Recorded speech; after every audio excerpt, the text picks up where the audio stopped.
It's all you. Hello, everyone. Thank you so much for being here. My name is Shari Farmer, and I am a field deputy with the LA County District Attorney's Office. Welcome to the Community Provider Forum. This month is National Women's History Month, and we are going to celebrate in a big way. We have four phenomenal women here, and they are here to tell you a little bit about their story. They may answer some questions like why did they start a nonprofit? What are the services that their nonprofits provide? It's going to be a great conversation. We want to hold these women up. This is National Women's History Month, and so they have a lot to say. They are phenomenal with what they do, and I would love for you to get to know them as well as I do. So, having said that, thank you again for being here. This is the Community Provider Forum. We are here every month, the third Wednesday of every month from 1:30 to 3:30, and we talk about different topics. This one is special. We've never done this one before. So these women will tell you a lot about who they are, why they have a nonprofit, and we will have an opportunity for you guys to ask questions at the end. If you look at your computer screen or mobile phone screen, you will see that there is something called chat and something called Q&A. The chat has been disabled for attendees. If you have any questions for any of our panelists today, please add them to the Q&A section. Once all of the panelists are done with their presentation, we will then go to that Q&A and ask as many questions as we possibly can based on time. Okay? So, if you raise your hand, I will not see that. If you try to get into the chat, you won't be able to. So please put your questions in the Q&A, and that will be phenomenal. I appreciate that very much. Also, you will be able to request a list of a contact list of all of the panelists. So if you are interested in that, I am going to put some information in the area where you guys, the attendees, can see it, and you can send me an email and request either the list of contacts for the panelists. You will also be able to request a recording of this webinar. Okay, so I will be putting my information in an area where you can see it, and you are more than welcome to email me and request that information. Okay, so now I will turn it over to my phenomenal co host, and she will tell you all about herself. Jackie, it's on you.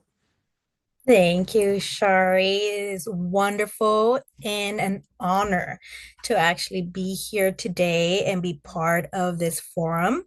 As Shari mentioned, my name is Jacqueline Sotelo. I am a supervisor for the Bureau of Victim Services. I've been in the program for almost 18, I think it's gonna be 19 years. I did start as a volunteer for this wonderful program. I fell in love with it and been here ever since. I got promoted back in 2019. Before that, I was assigned to the Compton Heart Court Unit and LAPD Homicide Bureau Unit. So I usually do I I would say I would specialize more on helping victims of homicide. But we came to this topic and spoke to Shari, and we're like, let's do something different. Let's do something wonderful. And it's National Women History Day, and let's go ahead. Let's go ahead and start a trend, I want to say. Um, I love this title, and I want us to, emphasize the meaning, how powerful it is. Moving forward together, women educating and inspiring generations. That's what we wanted to highlight. And I agree with Shari. We have four wonderful, beautiful, strong panelists today that they're going to share their story. They're going to share how and why and what we should be doing for each other. And let's not forget, it's not just women that are victimized. It is really, I want to say, crime has no specific individual that they want to that it happens to. It's a diverse situation, and we're here for each other. So with that, if you want more information about me, let Shari know I'm here. I love what I do, and now let's move forward. So the way we're gonna start with, as Shari said, this is different. I will be reading our panelist bio. Once I'm done reading their bio, I'm going to allow the panelists to go ahead and share their story. Let us know from their words, not me reading it or, just answering questions, because we will be having a Q&A after, of course, but let's hear from them. This is an open forum to hear their own voice. So I will be starting with Esther Lim. She began through peace in 2020. She is a second generation Korean American, created How to Report a Hate Crime booklet in response to rising anti-Asian hate crime that happened during COVID-19 pandemic. What started as a grassroots effort grew into a national initiative with 180,000 plus booklets in 18 languages. Very important. Distributed in partnership with government, grassroots, and advocacy organizations. Through Peace, also launched hate crime safety workshops, equipping thousands with tools for wellness, self-protection, and support, becoming a recognized leader in fostering safety, equity, and empowerment, and sparking national media attention for the organization's work. So I'm going to applaud Esther Lim and go ahead and open the forum for you, Esther, and let us hear from you. Thank you everyone so much, and especially the DA's team and Shari, Marcus, Jackie. And I want to recognize all the women here today who are on the panel with me because it's so important to highlight all of our efforts together to see such incredible and impactful work we're all making on this earth and bringing a little piece into it. So to start off, obviously, I am the creator of a booklet called How to Report a Hate Crime, which is a guide to teach people what the difference between a hate crime and a hate incident is, the importance of reporting, how to report, and other resources that they can get to get compensation if they were physically attacked, such as victim compensation that our LAD's office, Victim Service Bureau, helps victims apply for. So besides that, I am the president of the nonprofit Through Peace, the former LADA's API Advisory Board Chair. I am a certified victim offender dialogue mediator and also certified bystander intervention trainer. Now, our mission is dedicated to educating and empowering vulnerable communities, which includes youth, the elderly, and survivors of trafficking by providing culturally competent resources and programs that promote safety, mental wellness, and understanding of rights. We prioritize equity, diversity, and language access ensuring that individuals from all backgrounds have the tools and support that they need to thrive and advocate for themselves. The way I started was I grew concerned of the overwhelming attacks, blatant attacks that were going on throughout COVID towards Asian Americans, not only Asian Americans, but Asians across the globe. And because of that, I became very fearful for the safety of my parents because they are elderly and they look like the target victims getting attacked on screen, on social media, and throughout media presence. It was alarming to me, and I was working full time during COVID, working from home, and I realized that there were no resources in my parents' language for me to teach them about how important it is to report and understand their rights. So I took it upon myself to create a document for them in their language, which is Korean, for them to take it seriously and to understand that they are able to stand up for themselves and gain more confidence if they have rights. When I talked to them about the seriousness of the issue and of their safety, they told me, Esther, why are you so worried about this? We're used to it. And that impacted me so much. It hurt as well because I have seen harassment towards them. I have seen them being discriminated, and that feeling never feels good. And at the end of the day, it's not right. So I told myself this gave me more ammo to help them understand that they are able to stand up for themselves, to seek the help they need, and get reparations if needed, which is why the booklet has expanded into 18 different languages. And by this, it was the 18 languages and more was a community effort and still is a community effort. Those 18 languages were created because people came to me asking that this booklet be provided in their own native tongue for their own community so that they will be protected as well. So this initiative was so important, and it's in high demand still, which is why over 180,000 booklets have been printed and distributed with partners and sponsors, and it's been expanded into 6 different states: Illinois, Maine, Missouri, New York, Oregon, and California.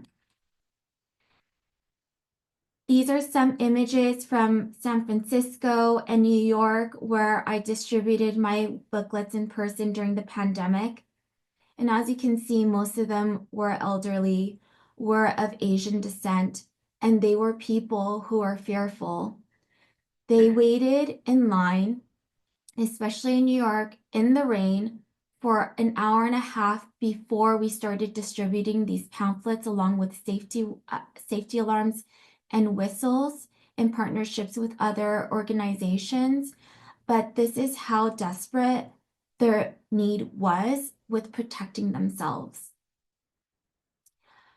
Now, Through Peace has gone into expanding our programs, not only just for hate crime workshops, but also for mental wellness and resilience. We promote mental health awareness and self-care strategies, and we provide tools for people to help decompress, help control their stress levels, because studies have shown that a lot of victims, they suffer from isolation, depression, anxiety, which also leads to not only these mental health illnesses, but physical illnesses such as heart disease. A lot of people who suffer from depression and anxiety also suffer from strokes, heart attacks, and have been linked to dementia. Of course, hate crime safety workshops, we have honed it to where it comes full circle. We provide mental health clinicians on site to take private consultations for people who need it. We also partner with local DA offices so that their victim representatives are present to help them apply for victim compensation if they bring their police report with them as well. And also, as an extra, we include a self defense workshop in partnership with the local organization there.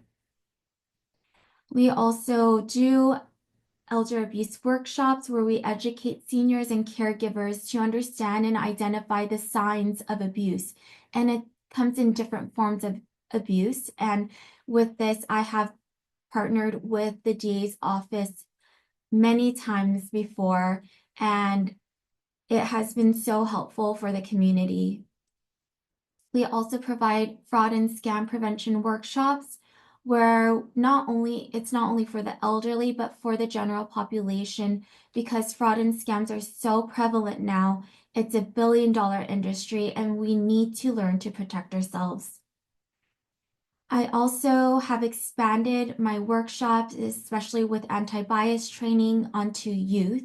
And so we have a project called Hey Haters, and it's a creative and reflective workshop that helps students process and reclaim their power if they've ever been bullied or discriminated. So they do this by writing, through art, through crafts, where they are able to control their own narratives where they weren't able to do so before. So this is a very empowering resource and workshop. We also have our own active bystander workshop for people to become an active ally.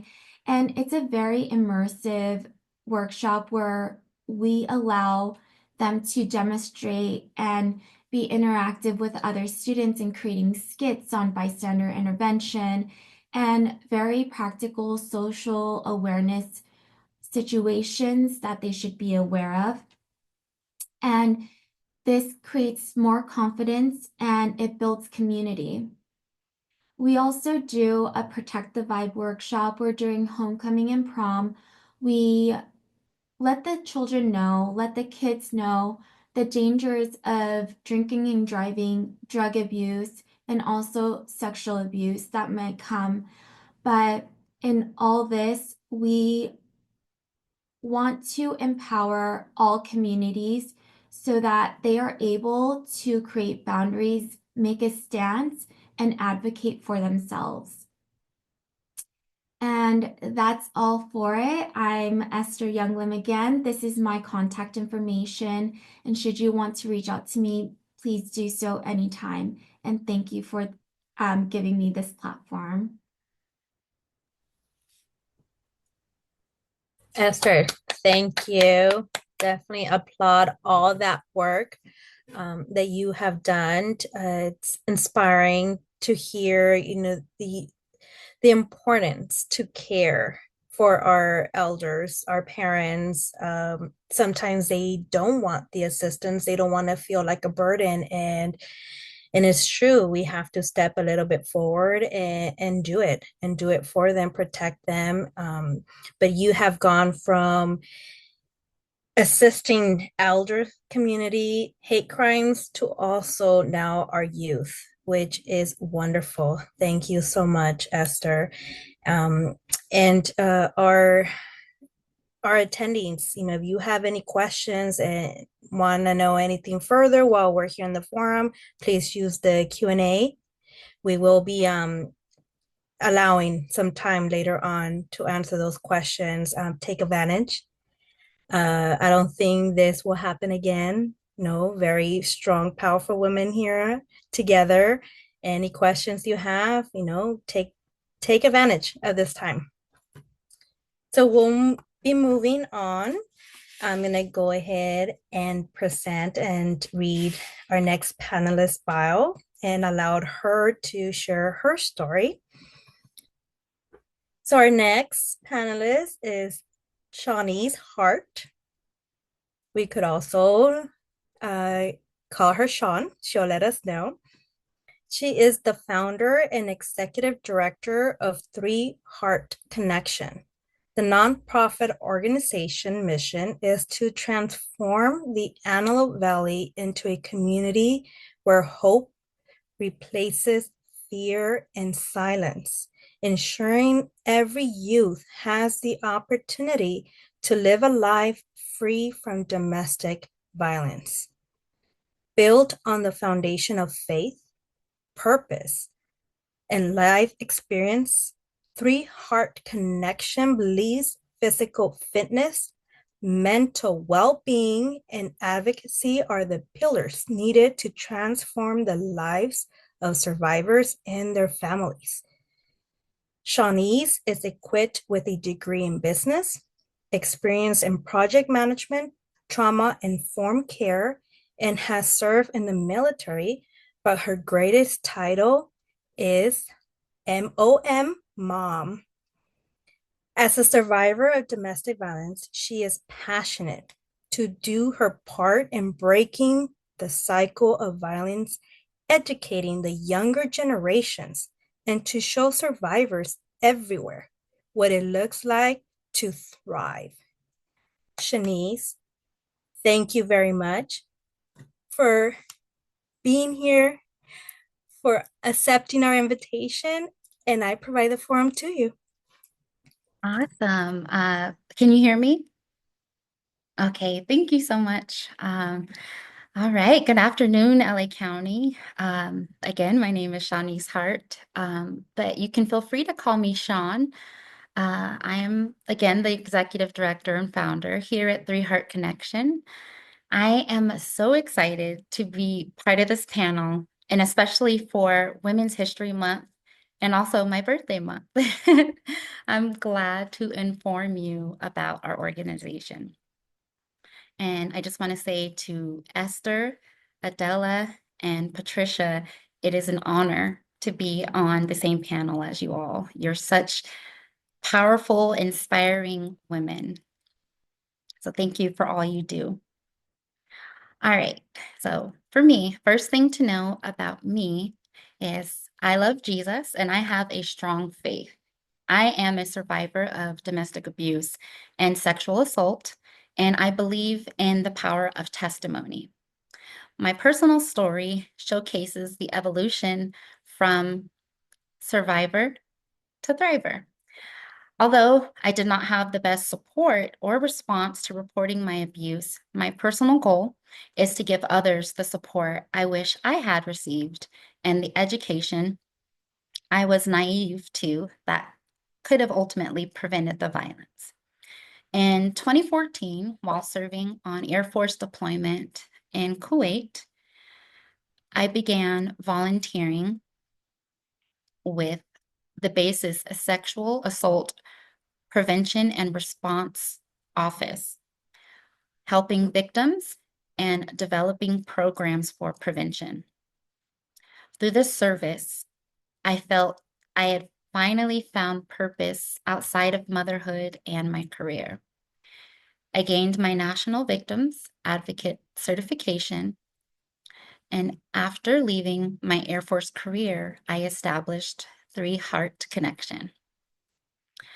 The name Three Heart Connection represents the three pillars of connection that we believe are necessary to transform the lives of survivors. And again, those pillars are mental well-being, physical fitness, and advocacy.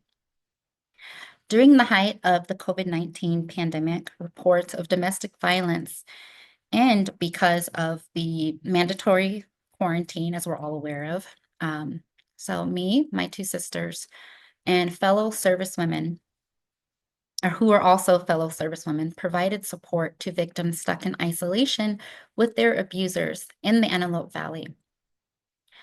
In 2021, after meeting the mother of a high school senior named Caleb James, whose life was taken, unfortunately, by teen dating violence and gun violence. At that point, Three Heart Connection expanded our scope of services to include prevention services for youth, now focusing on intimate and domestic partner violence, military sexual trauma, and teen dating violence. And I want to caveat to say our services are for military, veterans, civilians, everybody. So a little bit about who we are. Three Heart Connection is an organization attacking domestic violence by breaking the cycles of violence, poverty, and school to prison pipeline, offering a culturally centered and affirming approach to benefit the entire family. Three Heart Connection provides domestic violence prevention and intervention services to the next generations of victims and perpetrators. Our organization fills the gaps for survivors and youth. For our survivors, we provide a trauma-informed support group, training, job placement, resources for household and hygiene stability. For our transitionally aged youth participants, we provide life skills, internships, career development, scholarships, role models, and advocates. Our organization's largest program challenge was finding a licensed mental health professional to provide therapy for survivors, as this was identified by more than 100 of our clients as a critical need. In 2022, we filled the vacancy and successfully launched our therapy services program. From June 2022 to February 2025, or last month, our wonderful in-house clinician has moved on to operate within her own ministry. So we now face this challenge again.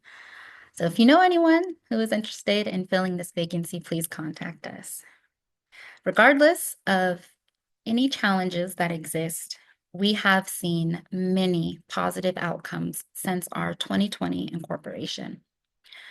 Our therapy services program stemmed more than 3,500 hours of counseling and mentorship provided to 110 women throughout the Antelope Valley and LA County, resulting in 28 program graduates, 5 of which earned their county certifications in trauma-informed care.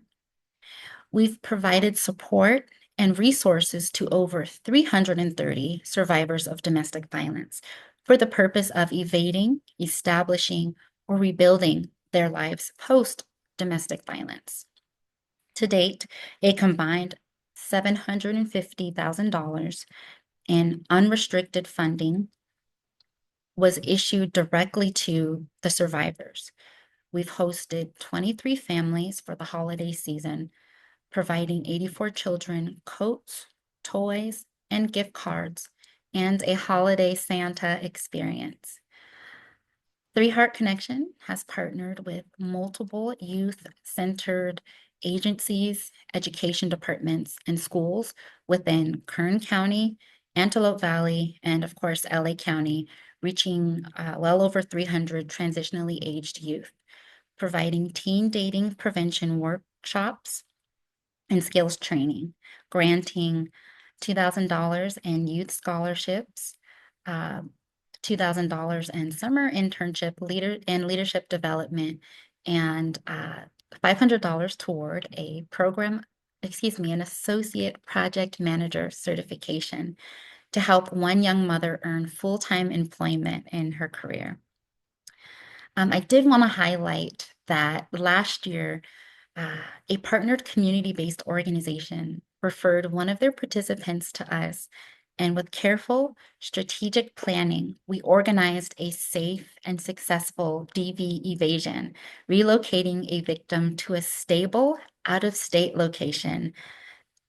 I believe that this is a perfect example of our community working together for the lives of victims and their families. Honestly, I believe that we're responsible for each other, and especially those coming behind us. And we're far stronger when we work together. So how can you support? Of course, through, we're a nonprofit. So annual events, partnerships, and collaboration. This being a community forum, we are always looking for the opportunity to work with others here in the county and in the area. some of our events, we host a Thrivers Gala fundraiser each year, giving spotlight to survivors of domestic violence who are making an impact in the community through awareness, storytelling, education, etc. And I will say in previous years, both Patricia, who's on the panel, and Shari, who's from the DA's office, have been among our honored panelists. We also announce our Thriving Youth Scholarship winners during the gala as well.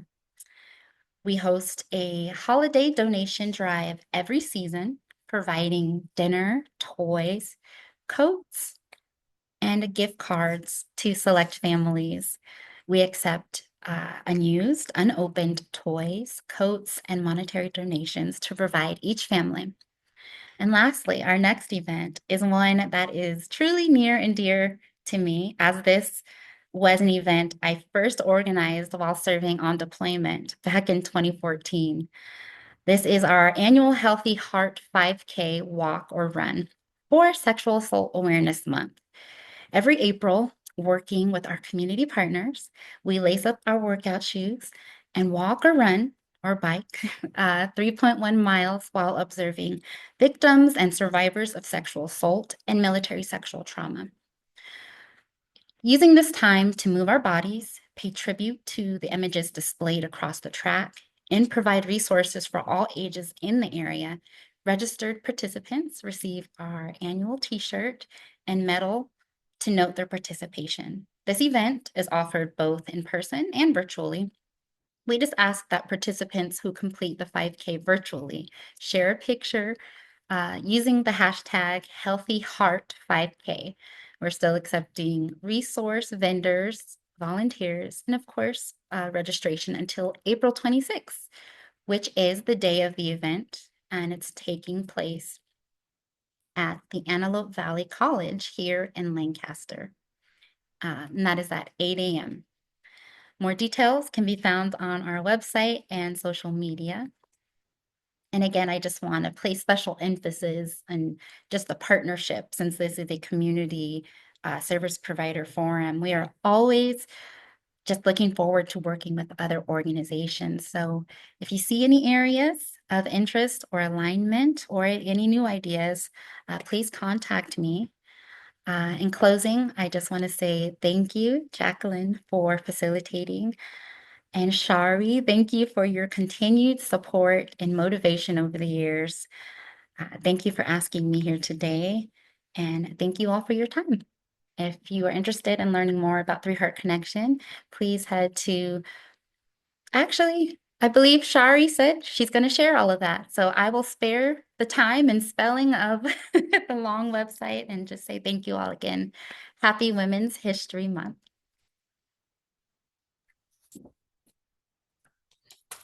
Thank you, Sean, so much for your time, for your presence.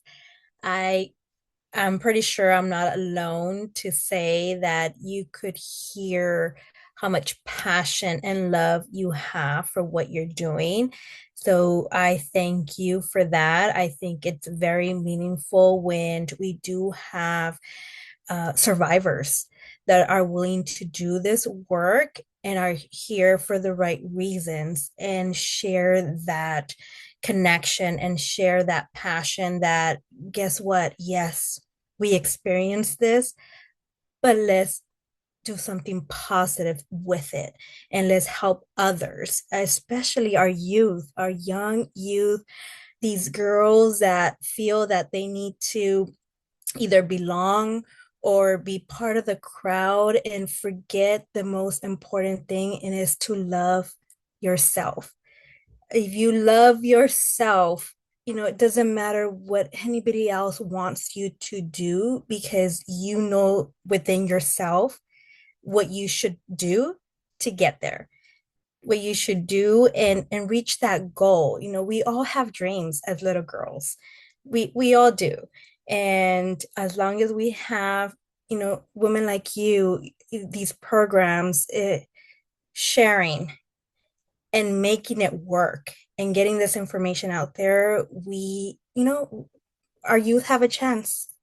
We have a chance out there. So thank you so much for everything. And I want to remind everyone, want a little bit more, here's the Q&A. We are going to have a chance. This is not the last moment we're going to hear from our panelists. It's just, we're going one by one, and then we're going to have a very open forum, and any questions that you have, we want to hear from them. So make sure you guys write your questions, type your questions. So I'll be moving on, and I'm going to go ahead and present someone very dear to me that I've met a long time ago, and we have stayed in touch. I believe she is a wonderful woman as well. My next panelist is Patricia Winskunis, and I'm going to read a little bio of hers, and then I'm going to let her talk.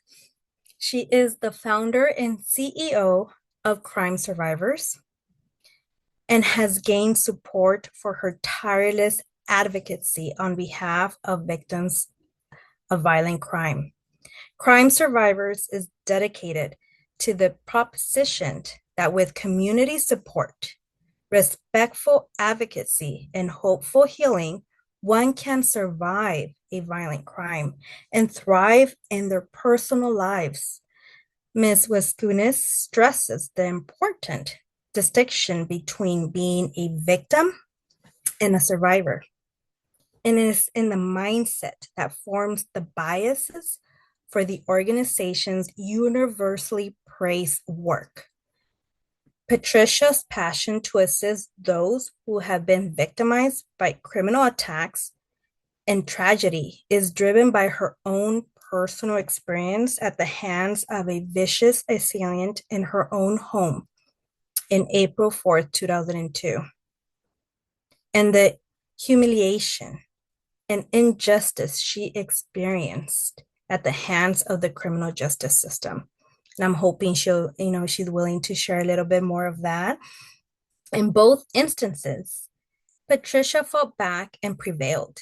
It was through these tremendously negative experiences that she found the courage and her voice, and has used both to help others to be transposed from victim to survivors. Patricia was one of the early proponents of California's Victims' Bill of Rights, known as Marsy's Law, a state constitutional amendment that was passed into law by California voters in 2008, intended to help rebalance the scales of justice so that survivors and the families of murder victims will have the rights too. Marsy's Law is now part of the California state constitution, as well as certain sections of the state's penal code.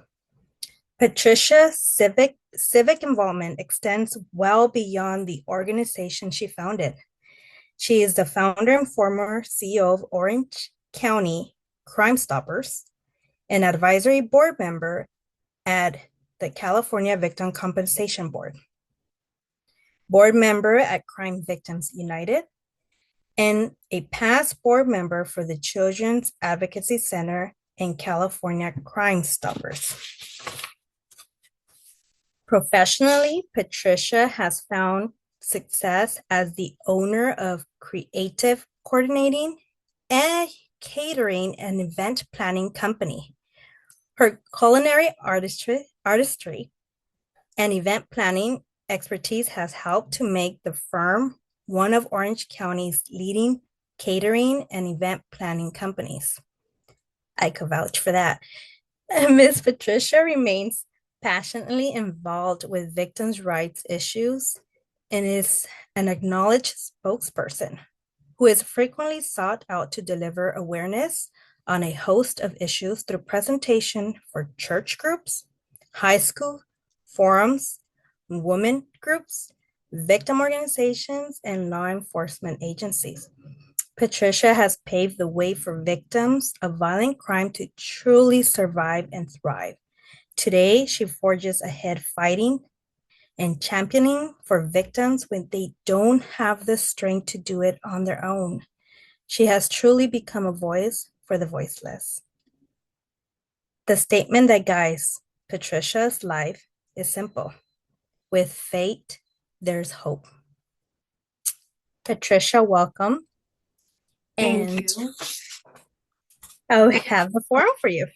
Thank you so much for the opportunity. I feel like you spoke my bio, so I don't need to speak anymore. But I'm so grateful for this opportunity. And I just have to say, in all honesty, I am just a girl trying.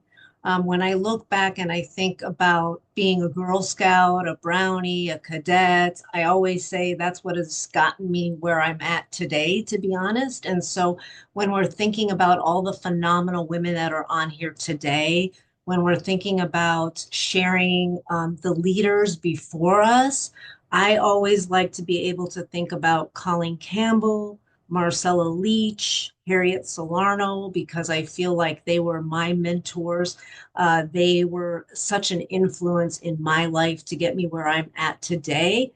And I feel it's kind of my duty and obligation to also pass that on to younger generations so that it will continue our legacy. And I know all the women on here today that are doing phenomenal work, hopefully are also passing it on to the younger generations. And I thank all of you ladies on here today.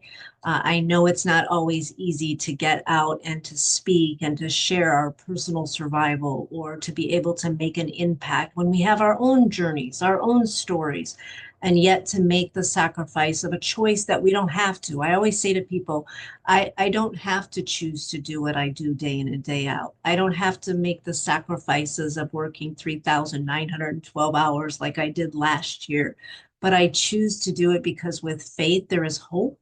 And on April 4th of 2002, I made a promise to God with each and every next breath, I would live for community above self. And I like to think that I have kept that promise.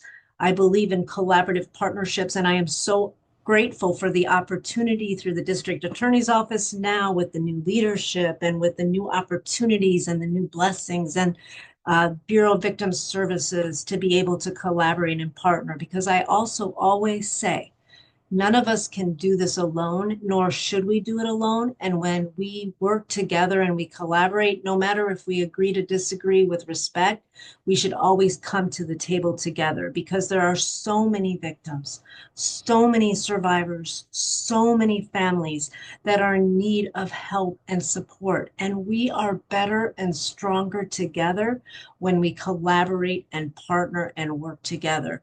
It is one of the first things that I did as the founder CEO of Crime Survivors. I started and launched the organization in 2003 because I didn't want another victim or survivor to endure what I did through the legal system or the legal process. And more importantly, I didn't want them to feel that they were alone. I was victimized at a young age. I was re-victimized. I was re-victimized and then re-victimized again. And I don't want any other little girls to feel, and especially we're talking about girls and women, I didn't want anybody else to feel that it was their fault, that they were to be blamed or shamed or guilted. I didn't want them to be able to feel as if nobody was listening or hearing them, or that being victimized was something that was normal. I don't want girls or women or men or anyone to feel that like I did feel that. I wanted to be able to say that no matter what happens through whether there's an arrest, whether there's charges filed, whether the person does 120 days, whether they do 5 years, whether they get not guilty, I didn't want an individual to give up. No matter what, I wanted them to have their voice. And if they couldn't have their own voice, that we could be the voice for the voiceless. So when I started Crime Survivors, it was about awareness, bringing awareness to the community to let people know crime happens. It happens everywhere. In the safest city, it happens in every city, every county, every state throughout this nation. It's okay to talk about it. It's okay to say that bad things do happen. We're not here to scare you, but we want to be able to make sure that you are aware that crime happens and that our organization helps all victims of violent crime, families of murder, survivors of attempted murder, rape, sexual assault, child abuse, domestic violence, human trafficking, elder abuse. And again, we can't do it alone. So we collaborate and partner with hundreds of other organizations so that we can make sure and ensure that we're a resource to the victims, to the survivors, to the family members, to the elected officials, and making sure that they also hear our voice because our voice is strong and not going to be silenced. And that was very important to me personally and professionally. Prevention. How do you prevent crimes from happening? It's getting out and talking about it, doing forums, doing community events, getting out there and having vendor booths, or getting out there and talking amongst different people and doing self-defense and safety classes. Whatever we can do to open the dialogue, to bring the awareness, and to prevent crimes from happening, because all of us that have been a victim of a crime, we would not wish that on anybody. We do not want anybody to feel what we have walked in our journey in our life.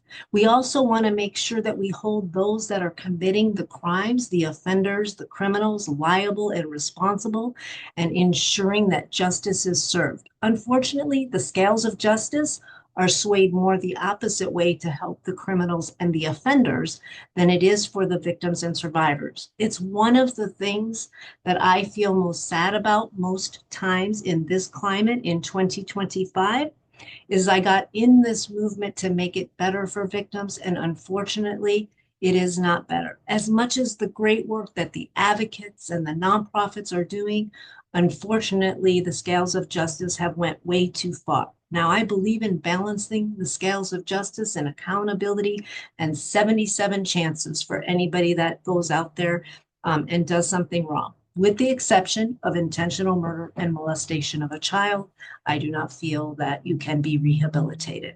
But there are many programs out there for rehabilitation. There are many programs out there and access for families to be able to have that service and that support. But we, as crime survivors, the original first found crime survivors organization that was launched in 2003, we're here for the victims and the survivors and the families. Advocacy. We are advocating on behalf of those that have been victims of crime, whether it's locally, whether it's throughout the state, and even throughout the nation if need be. We are going to be that voice for the voiceless. We are going to advocate on behalf of the victims and survivors. We are going to stand united as a united front with our law enforcement that is doing a phenomenal job out there. I am so proud of our partnerships with law enforcement, with victim assistance programs, with resource centers, with family justice centers throughout. And whatever we can do to collaborate and partner, we are here to do that as well. And then healing. How do you heal from victimization after such darkness? How do you find the light and the brightness to be able to have healing? And that is what our values are: compassion, collaboration, empowerment, hopeful healing, and integrity and character as well. We also don't want to dictate what a victim or a survivor needs. So we want to ask them what it is that they need. And in all honesty, sometimes victims have no idea what they need. Do they need diapers? We're here to provide diapers and baby wipes to those that have been victims of crime. We're here to provide support groups, whether it's women, whether it's children, whether it's men. We all also are launching our new support group for fentanyl and drug overdose grief support groups, which is extremely important. We also do our weekly service provider partnering agency roundtable meetings, which I am so proud to say we launched our first roundtable back in 2004. And then we did them in person in different counties. And then we moved them onto Zoom in 2020 during COVID. And we have been doing them weekly ever since. And we're really proud of the collaborative partnerships that we have together, because again, it's not about us. It's about all of us coming together as well. We were able to also partner with several other agencies and organizations last year to open up the second Rape Crisis Center for forensic exams here in Orange County. We're not facilitating that. We actually have forensic nurse specialists that are facilitating that, as well as the victim advocates, but it's our lease that we're able to have that to be able to partner with other individuals as well. We also do several events wrapped around the holiday time. We do our Easter celebrations where we typically help over 500 during the Easter season. We do over 500 for Halloween harvest events. We have over 600 that we help at Thanksgiving. And then Christmas, last year we had our largest where we helped over 1,200 survivors with toys, stuffed animals, blankets, Target cards, grocery store gift cards, and many other things like blankets and stockings and whatever a victim needs. Right now, we're noticing so many victims need the basic necessities, hygiene items, laundry soap, toothpaste, toothbrush. So they're able to come into our resource center, of which we actually opened, and I'm so proud of in 2018. And we are able to serve all of Southern California out of this one space. We are also looking for another space in Los Angeles County because we have, for the last, say, 4 years, we have served more victims and survivors in Los Angeles County than we have in any county as well. I am really proud to have worked very hard on Marcy's Law. I was one of the components that also started Friends of Marcy's Law with Jack Riley. Unfortunately, Jack Riley has passed on, God rest his soul, as well as Marcella Leach, which I miss her very dearly. She was very close and a very intricate part as a mentor for me within this organization as well. We also do a couple events throughout the year. We do our gala that we do every year, and we award recognized individuals like victim advocates and law enforcement and community members for going above and beyond. We don't get any government or federal funding, and all of the money that we raise on our fundraisers goes right back out into the community, where 93 to 94% of every dollar that comes into our organization goes right back out to helping victims and survivors and listening and hearing what they need so that we can help them, whether it's a laptop, whether it's a computer, again, whether it's diapers, whether it's relocation, covering costs for emergency shelter if they need that. We were just able to provide a victim that's pregnant with twins that's in a shelter, a domestic violence shelter, and they were unable to get her a car seat and a twin stroller. So we were able to purchase that recently. So again, that's our collaborative partnerships. Something that I had been talking about for over 10 years. We know that the 40-hour domestic violence training is phenomenal, the sexual assault trainings, the human trafficking trainings.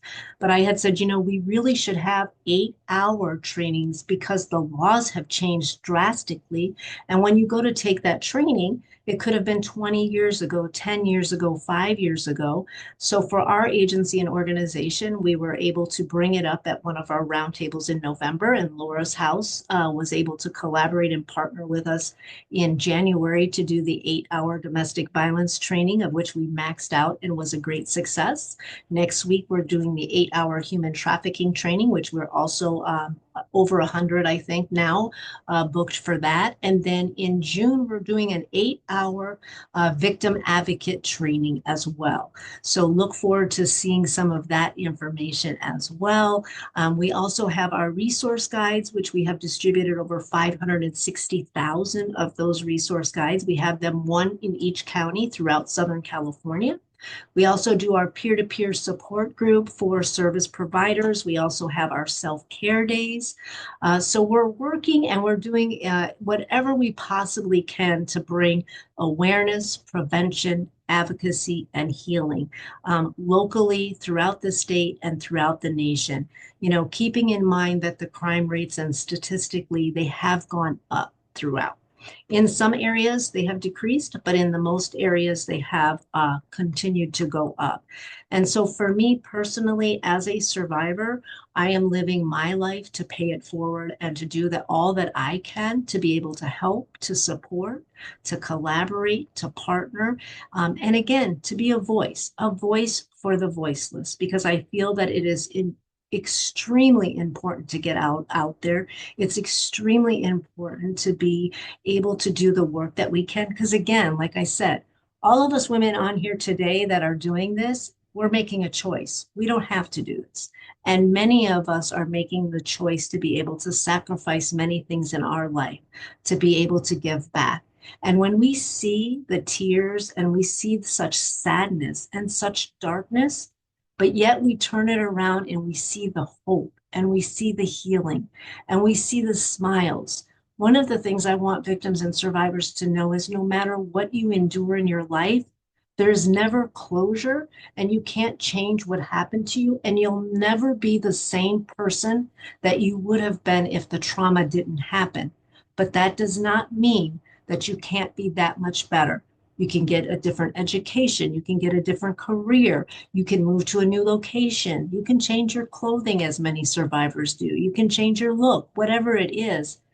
But never give in, never give up, and don't you quit, is what I always tell our survivors, that there is hope. And it's also okay to have moments, sad moments, bad moments, happy moments. We all have them, all of us, women, men, children, we all have them. But yet, as a community, as God wants us to do, He wants us to come together with forgiveness and kindness and love and care and support for one another as a community. And so I thank you for this opportunity to have me on here today. Please join us at our Superhero Run Walk Health and Safety Expos. They're coming up in April, which April is a big month, everybody knows. Sexual Assault Awareness Month, Child Abuse Prevention Month, National Crime Victims' Rights Week, and Denim Day. We have our run walks on April 12th in Los Angeles County. We hope you'll join us. And then on April 26th, we have in Irvine in Orange County. So if you'd like to support or learn more about our nonprofit organization, you can go to crimesurvivors.org. And we're here to help, we're here to support, and we're here to love on everybody that needs it. So thank you so much for this opportunity. Of course, Patricia, thank you. I think I froze for a moment, but I'm back. For you, Patricia. It's on my screen. And I just want to go ahead and share, just a personal note. It is very difficult sometimes to get assistance. And I know I remembered outreaching when I was at the South Bureau Homicide Division. I reached out to Patricia, brought her in. The captain wanted to meet her, and he just fell in love with Patricia. It's like, what else can you do for us? Kind of thing. He retired a couple of months later, but he was just amazed of, he all his time being there and moving around. He didn't realize how much nonprofits or organizations or people with a purpose were out there to help victims of crime. And we opened that. Yeah, he was already leaving. He wasn't at his ends of, his career, but at least we gave him that. And I remember he would always mention, like, so what does Patricia got for us now? Kind of thing. But I also want to share, just listening to all of you right now, before I move on to our last panelist, who's being very patient.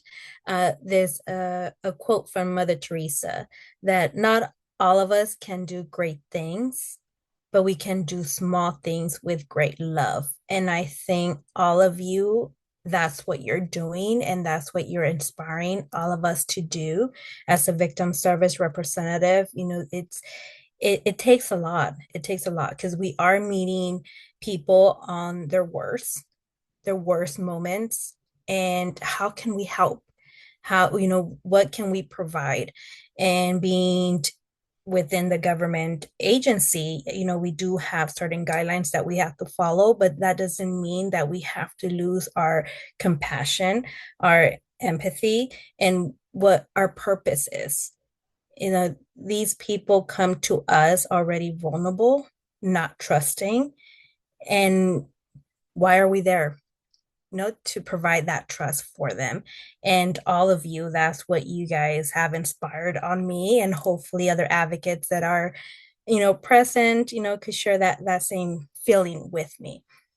So moving on with that, my last panelist, my sister. I'm gonna go ahead and introduce Adela Barajas. Miss Adela, I've met very personally as well, done some of her events, have participated in some of her events. It's just great to see how a community comes together. So we'll hear more from her, but I'll read a little bio that we have for Adela. She is a woman with passion and determination to bring change to South Los Angeles, what she calls the forgotten part of greater Los Angeles. And I've seen that. Not all of you know this about me. I was born in Watts, was not raised there, but it just seemed that coming into this career, being part of victim service representative, that's where I've been most of my time here. It's been on the South LA, and I've seen that.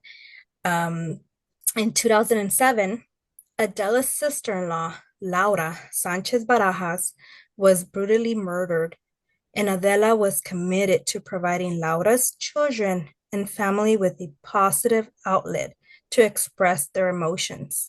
She wanted to find a way to transform a cruel tragedy into something that could make the world a better place. She founded Life After Uncivil Ruthless Acts, or LARA for short. LARA is a nonprofit organization dedicated to enhancing the quality of life for South Los Angeles residents. And I'm going to let her explain a little bit more of that program. For the past 15 years, LARA has advocated for city, county, state, and federal authorities to take action to bring positive change to the community.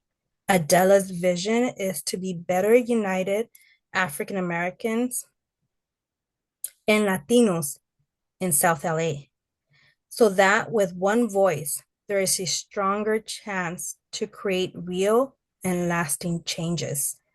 Adela is a member of the Southern California Ceasefire Committee, Project Cry No More, Advisory Board since 2008, National Juvenile Justice Network Institute since 2011, California for Safety and Justice, founding member of Crime Survivors for Safety and Justice since 2013, LAPD Racial Identity and Profiling Act Steering Committee since 2021, and our Latinx Advisory, no, Latin Advisory Board since 2022. Today, she volunteers her time as a crisis responder and continues to walk alongside parents whose children have been murdered. Adela is truly passionate about the work she does and is a true advocate for victims. And I do want to add that she physically goes with families to funeral homes so they could get the best treatment ever. So they don't get what you could say taken advantage of. I don't want to disrespect anybody. I know it's a business, but still, that's what we have Adela for, to go ahead and advocate for those families. So Adela, I open the forum for you. Thank you so much. Welcome, and it's a total pleasure being here with you guys. You guys are amazing. The work that you do is all amazing. I mean, I've had a pleasure to work with Patricia and Estella and Esther in the DA and Patricia throughout the community in Orange County. Um, I I was never in the nonprofit world. I come from the shipping industry. Uh, in the business area. But when in 2007 happened, I mean, in high school, I was involved in school politics, but never to this extreme. Um, 2007 happened, and 9 years prior to that, Laura's mom was murdered. Two innocent bystanders of drive-by shooting in South Central. And when they were murdered, well, 9 years before Laura was murdered, it was her mom. And Laura being an only child and thinking that her life had ended with her mom, we weren't really involved in helping her because we were not close to her mom. But after Laura was murdered, it was devastating. And we understood, or I understood, how Laura felt those 9 years and understood what trauma was and how it was affecting a victim survivor, and seeing the lack of resources to the Latino community, the Spanish speaking community. Even though Laura was born here, her mother was born here, but did not understand where services were. I mean, I come from a large family, so of course we were there to help Laura go through her mom's funeral and all the expenses. But coming from South Central, you don't have those services for the Latino community going through that process. It's devastating.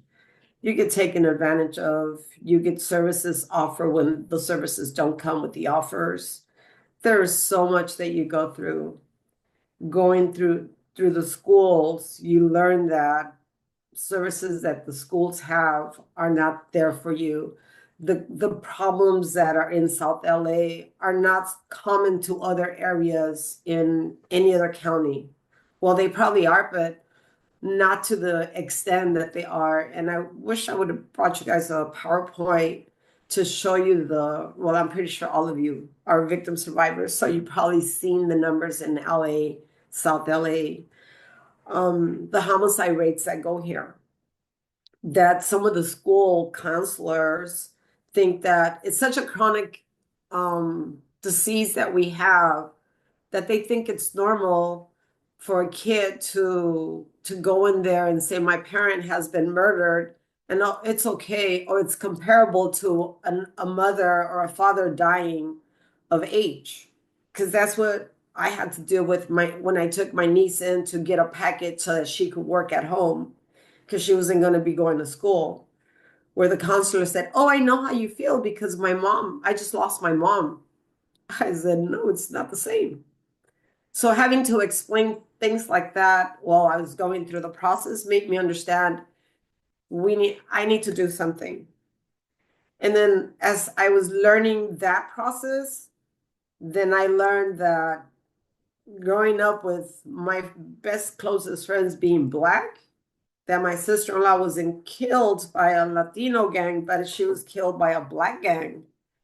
And being as close as my Black friends, I did not want, in 2007, I don't know if you guys think that back, there was racial activity going on in the news because, and it might not have been in the communities, but it was in the news. So I needed to do something about making sure that my family or friends did not make this a racial situation where it started more wars. So knowing that my closest friends were Black and knowing how close we were, I had to do something about it. So getting all the youth in our family, because I come from a large family, and all the youth in our community come together and them telling me what I needed to do. They're like, well, you need to do something. I'm like, well, what you guys want me to do? I don't know, call out the media. So the media kept coming. So then I'm like, okay, go find who are the politicians in the area and we're gonna call them out. So they did. So we had to call them out, and that's how change began. The kids wanted to march every week. I know y'all crazy, but being in pain and using their energy, we had to bring change, or that's how we started bringing change about. They wanted to march every week. We said, okay, we can't do it weekly, let's do it monthly. the politicians started coming when they hear the news, you know, those little clips they play? They kept playing that clip that said, I call the council office, I call the mayor, and I call, and I've had a couple of strokes. I don't remember names, but I remember Jan Perry, I remember Becerra, and I remember, I think it was Delgadillo at the time. I said names, and that clip kept playing. So the next day, my son is like, don't go home because they're going to be knocking at the door. And sure enough, more media came, or more politicians, representatives, and all kinds of other people came to our door. So that's how change began. But then, not being involved in this kind of arena, they're like, well, what do you want? I said, I don't know. What do we want? Kids, tell them what you want. Well, we want change. Well, what kind of change? So we really didn't know what to ask for, but the kids didn't go away. We started rallying at the corner. She was killed. She was killed on a Sunday. The next Sunday, we were rallying at the corner. In South Central, nobody really has peace walks. We had the first peace walk from Vernon and Long Beach all the way to the Newton Police Station. And that crowd just got bigger. And they're like, we're just going to walk to the corner. We went from Compton to Hooper. And I'm like, okay, guys, let's take it back. We didn't know who had shot Laura. And I was scared. The kids have no fear whatsoever. So they just kept, we're just going to take it to the next corner. And more people kept joining us. So next thing you know, you have a large crowd and we go to the police station and the captain comes out, the sergeant comes out. Like, okay, so what do we want, guys? We want the killing to stop. They just started shouting. They were like yelling it out. They were like, we want the shootings to stop here. We want peace here. And and then the captain's like, okay, so what else do you want? And the kids just kept yelling it out. So then, okay, guys, it's time to go back. Let's go back home. So we had a larger crowd in front of the police station. So then the captain's like, can we escort you back? And some said yes, some said no, but I said, yes, please do. So the cops escorted us back home. And that day we had a large crowd in front of the house. So that's where change began. So then it was too many people at our house. So we took it to the park across the street. And that's how we started rallying. So now that became a yearly fair where we commemorate the life of every murdered victim that's been in our community or that Laura has over, I don't know, maybe more than 200 victim families that we've assisted. Yesterday was her 18th anniversary from when she was murdered. And since then, we've had a victims group where we do crisis response. When someone calls us and says that, there's this family that needs our support, that their loved one's been killed, I go to the crime scene. I'm there with the mom or the family. We talk to law enforcement. We are the liaison between law enforcement and the family. We stay there whatever time the family is there. From that point on, we stay with the family till their loved one is buried. And from there, we offer them the monthly support meetings that we have. We do Christmas. We do every holiday. We do Thanksgiving with them. We give them Thanksgiving baskets. We do Easter. They have me, which is a 100% volunteer. And then I have a staff of 4 and some volunteers.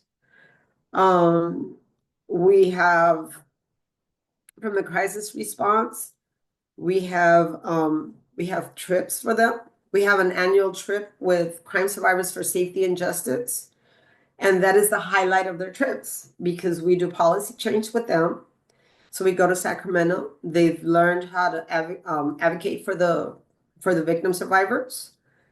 And we have a youth group, which with the youth, we do prevention and intervention because they go hand on hand. We cannot do prevention only and not intervention. We do intervention because if I intervene with the youth that is walking the line of, gang banging, or not every gang member is a murderer and not every murderer is a gang member. So we understand that, right? So I work with both because let's say I'll share this family story that I have. So we have Antonieta, who's a mother whose son was murdered as she was walking home. So as she's walking, close the door, please. They're coming. I'm in a meeting. Oh, okay. 1 second, please. Sorry, my kids are coming from school. Um, so as her son is walking, he's shot. So then her younger son doesn't get the proper therapy. He gets angry and he gets into a fight. He's not a murderer, but he gets into a fight where he picks up, he's in a juvenile hall or juvenile system. And now she's dealing with one son in prison and one son's murdered. So should we not give services to the young one that's in prison because now he's in prison? Or should we deal with him so that he doesn't continue on and helps get dealt with his anger and doesn't become a murderer? So now I have a mother who has one and one. Should I put that mother aside and not give her services because she's not just a mother of a victim? So I have that type of a mother. So then I help them, and those youth become my youth. Those are my babies. So then I have a youth who I do intervention prevention. I give them scholarships. And mind you, we have a budget that's this little because we don't have a staff to go look for grants and foundation money because we wouldn't know, because most of them are from our neighborhood and most of us are volunteers. So, but Laura is a very tiny organization that's known nationwide. With Californians for Safety and Justice, they use our organization to show that you could do a lot of work without a lot of money. So with the mothers, I'm sorry, I'm going all over the place because I know my time is valuable here. With the mothers, and everything is tied together. So our mothers are part of our civic engagement because they're not only the survivors, they're also the ones that are changing the system in our community. They learn to get involved. And it is really hard for a mother to lose. We don't use lose because I have a sister who is Vicky, and she has passed, but you heard her organization called Project Cry No More. That who one of my mentors, her and Lawanda, Patricia talked about, having the people that mentored you and having the young ones. Well, the young ones are all my staff. They're the youngsters that are going to follow this work. But when you have these mothers learning how to advocate for the next mother, unfortunately, they'll be here. Because right now I'm working with 3 families who I help, pick up their sons and bury them. I mean, when I go to a funeral home, I'm their broker because, they need the best service, but they need it as low as possible because burying them, it's really expensive. Victims of crime gives you 12,800, but to bury a loved one is 30,000. And living in South LA or Boyle Heights, living in our communities is very expensive. And how do you stretch that money? Why should our families be doing car washes, food sales to bury a loved one? So this is where the advocacy comes in, and teaching our moms, we need to go to Sacramento. We need to advocate so that that the money comes. And they're not helping us bury our loved ones. They're helping us survive and thrive after. The mental health, no one understands that that's what they're helping us with. Because a mother can live in a healthy way without the stress, because she has to think. If she has a credit card that she has to pay, that's mental stress. That's not wellness. And because she has to worry about finding a second or third job and she has to leave her kids alone, then no one understands that. When the funders hear that, that maybe understand, shifting the stories. That's what the mothers learn in the civic engagement portion of our program. Our youth, they get peer to peer because like Sean said, we don't have a clinician because they're too expensive for us. So we do peer to peer. And then how we get them into our program, we talk about a beach trip. And you guys want to go to a bonfire? Some of our kids don't even know what a bonfire is. But I said, you want to go to the beach? You want to have some marshmallows and toast them with crackers? They never experienced that. But then there, we do like a fire out where, there's a bonfire, and then we start talking, getting deep into their conversations. They go peer to peer. Then we give them some paper, have these kind of activities where they get to do a burnout, write all the bad things that you're feeling and throw them in the fire. You don't have to tell anybody what you're writing in that notebook. And that's the kind of therapy they get. And that's the kind of field trips that they get. For the moms, going to Sacramento in that bus ride, that's the best therapy you could give them. And being in a hotel where they get to relax and they don't have to be home cooking, that's the best trip you could give them. So see, we use the resources that we have to the fullest. We take them to dinner, family trip, skating, that all those things that they get, that's beautiful. That's our little neighborhood organization that goes beyond the world for them or for us. I would say us, because our moms, our dads, we have Father's Day where we celebrate the mothers that are single as fathers. We also have a legal clinic. So I'm talking about the Spanish portion of our community. We do U visas. And boy, do we have a lot of people and the more they hear, the more people we have.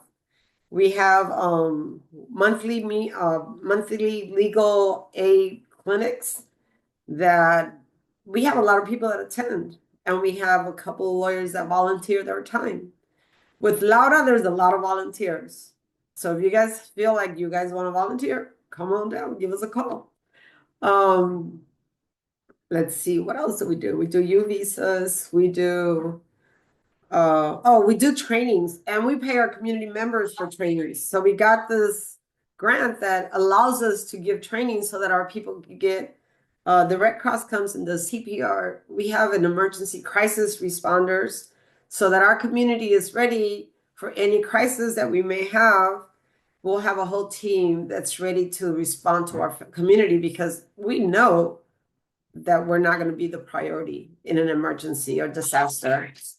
So, but yes, we have all kinds of goodies that we do. But like I said, crisis response is my personal personal thing to do because I get to meet the moms, be there for them, and guide them through the worst point in their life. The the worst thing that could happen. And we experienced it with my sister, Laura. She was an only child to Irene, but to us, I have five sisters. She was my sixth sister. And her babies, just to let you know, her baby was 5, and he's a graduate from UC San Diego. And I have 5 grandbabies of hers that are my grandbabies now. And yesterday was her anniversary, so today I was not quite ready because my head was in here. So thank you guys for putting up with me and being all scattered, but that's normally me with Laura. Thank you. Thank you, Adela. We love you so much. Um, I'm very happy that you were able to come on. I think, to be honest, this maybe is something for you that you were able to go ahead and share with us. I know Laura is very, very proud of you, everything you're done, especially with her children. So we love you. Thank you so much for your time.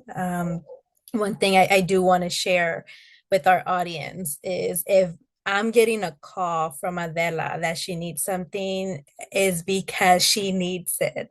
So I get on it. I get on it. And I think this is what we need. And I think this is what these panelists that we have today are.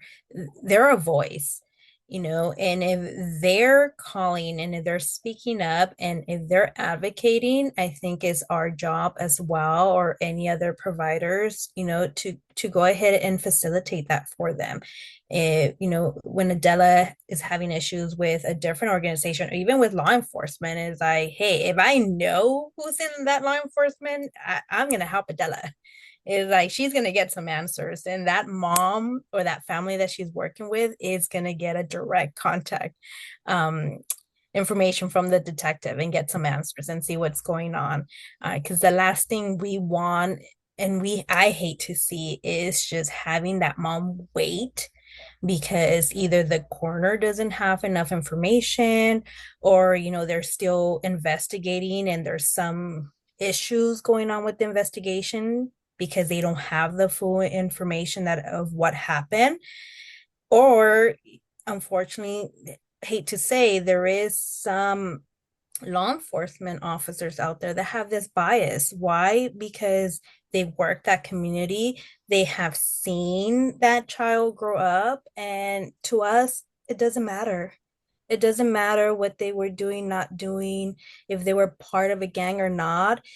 Is our job is to now help that mother or that grandmother that raised that child, or the uncle or that grandfather.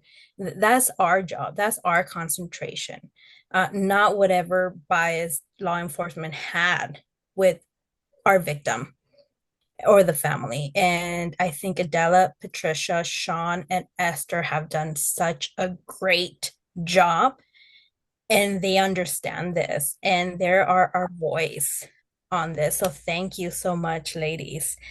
Um, Shari, I don't know if we want to go ahead and move on with our questions. Go ahead, Adele. I just wanted to say thank you, Jackie and Shari, because you guys do always come through. And right now I do have three families, so that's how come it's been crazy for me this week. And those are Joey's loudest grandkids that I will keep walking and opening the door. So I do apologize for that. So, but thank you guys. Thank you guys so much for having me on the panel. And I just did want to thank you guys. So I apologize. No, duh. And I even share with Shari, your hug last week was what I needed. That's is what I needed. So thank you for that. It's just, I appreciate it. So I do have, we do have a comment. I don't know if you see it, Della. Thank you. Well, Sean, she's thanking us, and no need to apologize. And that's true. None of us need to go ahead and apologize. You guys do amazing, amazing work. So I am gonna open it for our Q&A. I see that we do have only 30 minutes. So if you still have your questions, or you guys are thinking, please go ahead and type them. I'm gonna go ahead and just move on, just for time, and let our panelists fully answer the questions or anything else that they want to share. We'll go ahead and let them share at this moment. So our first question, as I read it, it's for Esther. The question is, in order to qualify for elder hate crime support, do seniors need to be at a specific age? No, for hate crime, it's a hate crime. Um, I would have the police or the prosecutor determine what type of hate it was. If it was specifically for because of their age, their old age, then that would qualify who the age of a senior citizen. But I would encourage you to report to the person who asked this question if you are the caretaker of this elderly person, I would suggest that you help them go to the local police station and file a report and make sure that you have all the evidence you can retrieve to present to the law enforcement agent who will be taking down your report. And if in fact there is sufficient evidence to show that it was a hate crime, make sure that the police officer has marks it on the report that it was a hate crime. Because I know LAPD and LASC, they have revised their report slightly to have a box where there's a separate hate crime checkbox. So please make sure that you do that. If you are the victim, I would highly suggest that you go make a police report because that is what you need to apply for victim compensation. And should you need help reporting or going to someone going with you to the police station, I can do that, or the Bureau of Victim Service representative can also help you with that as well. Yeah, yes, Esther. Thank you for that. And that is so true. We victim advocates can go ahead, especially the ones we have in law enforcement. We could accompany for support, of course, for you to go ahead and not be alone during this process. We know it's kind of scary at times. Law enforcement is there to go ahead and listen to you and be if you're adamant that you want this report, they cannot shoot you away. They need to go ahead and make a report, or at least an incident report. That's something that we like to stress to our victims. Don't be afraid. If they tell you, well, no, I don't think maybe that crime doesn't, there's no need for us to do a report, do not leave. Do not leave until you have something. Incident, or that one page, anything. It's very important to have that, especially for stalking cases.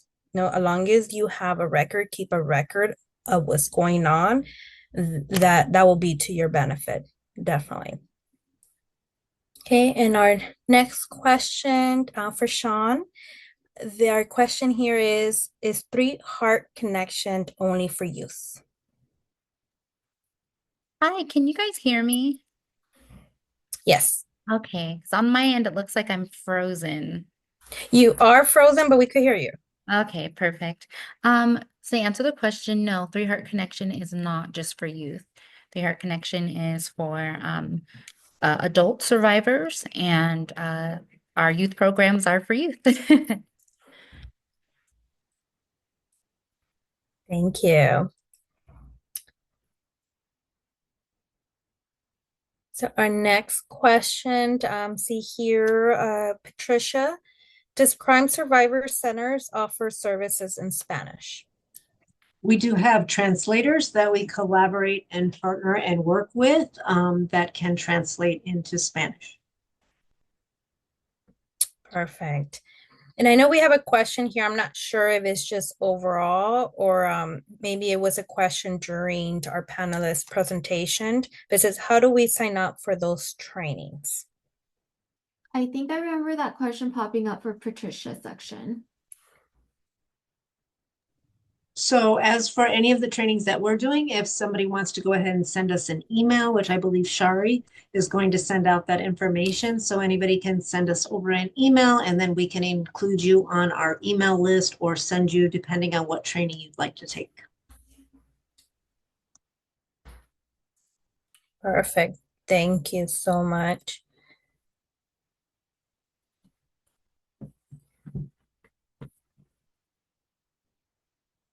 Okay, so I think the next question, I could go ahead and answer it. I know they're asking if we could go ahead and provide a list of our office that we could share to our victims and survivors. Just so we know, we do have a pamphlet that is the title is Crime Survivors. No, not crime survivors. That's Patricia. I'm reading your sign back there, Patricia. Is victims know your rights. That pamphlet has the listings of all our offices and direct phone numbers of the victim service representative that's assigned to that location. We are more than happy to always share those pamphlets to organizations, to nonprofits. Those are the pamphlets we give out to our victims. When we do resource fair events, when we're invited and we're hosting a resource table, that's the pamphlet that we have in our table to go ahead and share. You could let us know. You could always email or just go directly into the website. You could download it as well. I'm not sure if at this time, because of the administration change, we have some available just to go ahead and hand out, because I know they were making some changes, name changes, but feel free to always reach out to us and we'll provide that information. If you always need assistance on getting contact with a direct victim service representative, because you're helping a family member or a victim and you want to get them closest to the office. We just because the crime happened somewhere in the LA area, but they live somewhere in the Palmdale area, we do not want to send that family or that victim back to the area where the crime occurred. We always want to go ahead and connect the victim to the closest of their location where they reside. That's why we're here for. We're flexible on that. It's our job to connect with law enforcement to get that report. Nobody should be sending that victim to go ahead and get that report on their own. That's why we're here. I think that's why it's very important for anyone. You know, if you do have a victim or a family that you're working with and they're struggling with certain things, connect with us. We'll do that legwork. Like, oh, thank you, Kathy. Actually, I'm being corrected. She would like to know if any of your organizations are able to provide a list. I believe it says outside of BVS that you have on file to refer survivors and victims.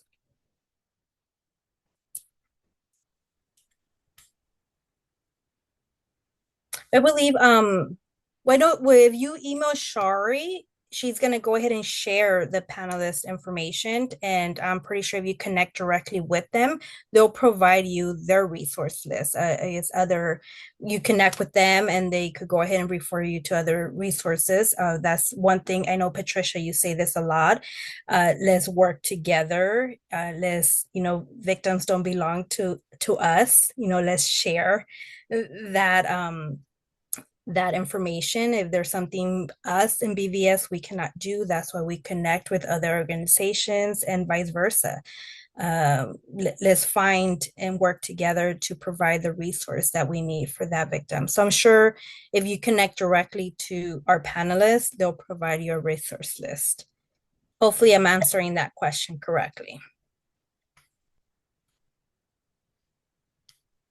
Okay, no other questions are coming in, but I would like to open these last this is sign language interpreter. Sherry is trying to get your attention and she's muted.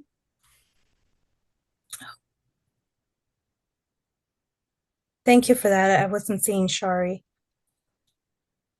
There you are, Shari. We still can't hear you.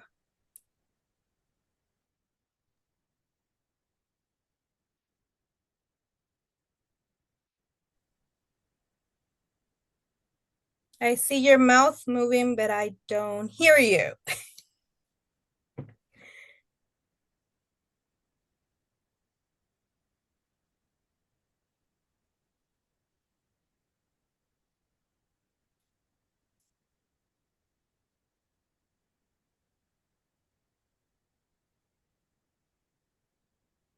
We apologize, everyone.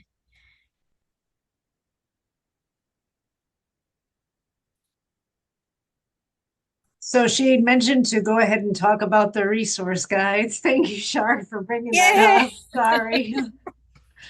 So yes, so our resource guides that we have, one in each county. We have one in San Diego, one in Orange County, one in Riverside, one in San Bernardino County, one in Ventura County, one in Orange County, one in LA County, and then one in LA for LA City as well. So those resource guides are loaded with Marcy's Law Rights, the police departments, the district attorney's offices, the shelters, other nonprofits that are working in the community, things about whether the victim survivor needs to talk to the media or not. It has some books in there. So it's resource heavy. So if anybody wants those, they can also go to our website. They can also request copies if you want. We do not print the LA City one because it's 150 pages, but that one can be accessed online. That's in partnership with LAPD. And then the other one is in partnership with many others, depending on what county it is. So if anybody is not in that resource guide, please let us know. We would love to get you added into the resource guide as well. But the more resources, I do say that, Jackie, is the more resources that we can provide to victims and survivors, the better it is for the victim and survivor, and letting them choose to where they receive the help, because they may not want to come to our organization for whatever reason, and that's totally okay. I want to refer them to wherever they're the most comfortable at as well. And I also do say that whether you're a victim advocate or a provider, you should at least consider referring a victim or a survivor to 3 to 5 other agencies and organizations, one that provides food, one that provides diapers, one that provides counseling, one that provides shelter, whatever that may be, so that a victim survivor has all the resources that they possibly need to not only survive, but to thrive. Can you hear me now? Yes. Yes. I don't know what that was about. Yeah, thank you, Patricia. I wanted to make sure you talked about the guide because I think that's more of what the question was. They're trying to find a list of resources. I will tell you now, there is no one place where you can get a list of every single solitary resource. But Patricia's guide is phenomenal. She has one for LA County and all the other counties she talked about, and one specifically for LA City. So there's a lot of information in there. If you are not already in that guide and you're an agency and you would like to be in that guide, then you might want to send me an email and request the list of the panelists so that you can reach out to Patricia and see if you're able to get into the guide. It's a phenomenal guide, has lots of information in it. So um, I'm sorry, that was it. I just wanted to say that. I want to say that I'm I'm gonna pass it back to you, Jackie, if you're not done, and if not, you can throw it back to me.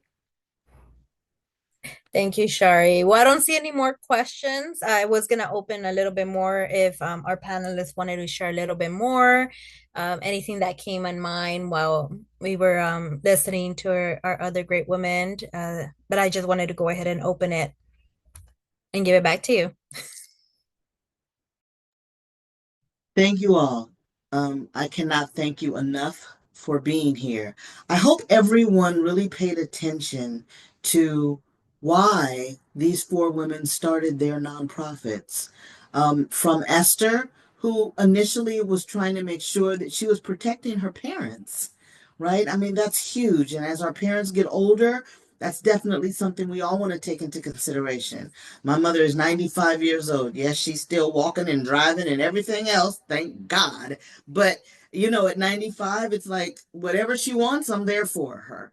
And Esther, based on wanting to help her parents, created something that is now in a number of states, and I mean it's just phenomenal that that this booklet, that hate crimes booklet, came out of her wanting to help her parents.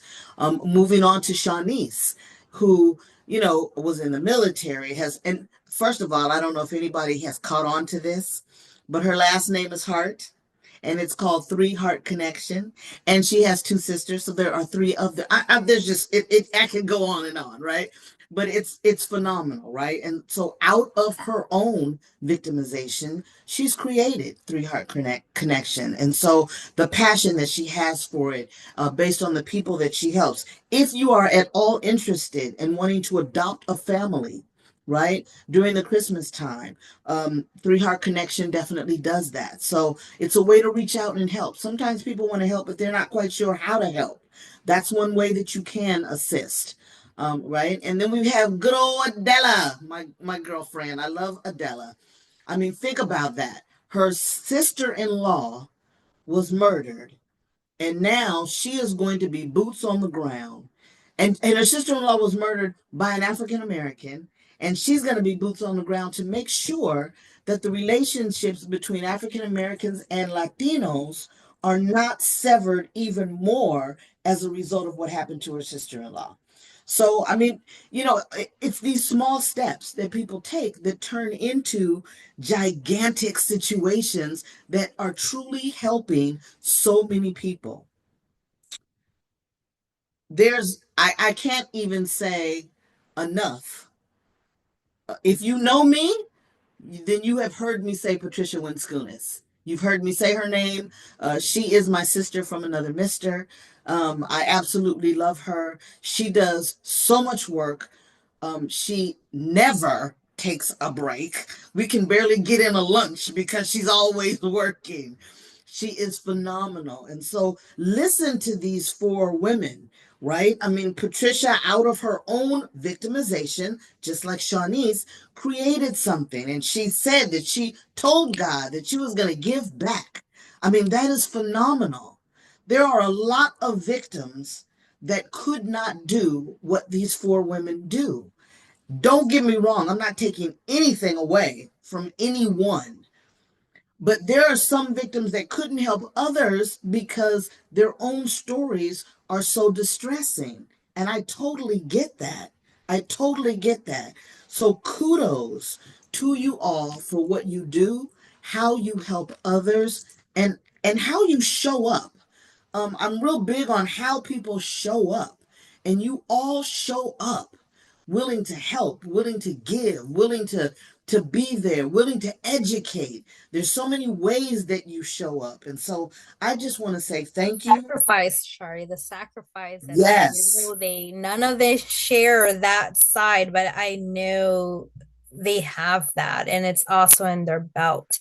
And that's something we cannot go out without saying is that's what has made them strong as well, because I feel that the sacrifice, everything that they have done to even get here, speaks a lot. Definitely. And you, Shari, Definitely. thank you for like connecting and putting this together. And we brainstorm, and I loved it, and I'm very, very honored. Thank you, Jacqueline. Jacqueline and I, and that's another sister from another mister. We go way back as well. And so I just want to say thank you all. This is we're at the end. If you are interested in getting the list of the panelists, by all means, I put it in the information for the attendees. Please send me an email. I will be sure and send you not just the contact list, but the where the recording for this video, this webinar is going to be. And then some of the panelists may send me some additional information. If they do, I will be sure and pass that on to you as well. And so I will end with a quote, my infamous quotes. This quote will end the meeting. May you be proud of the work you do, the person you are, and the difference you make. Thank you all very much. I hope you have a beautiful rest of the day. And please do not forget to take care of you. Bye-bye.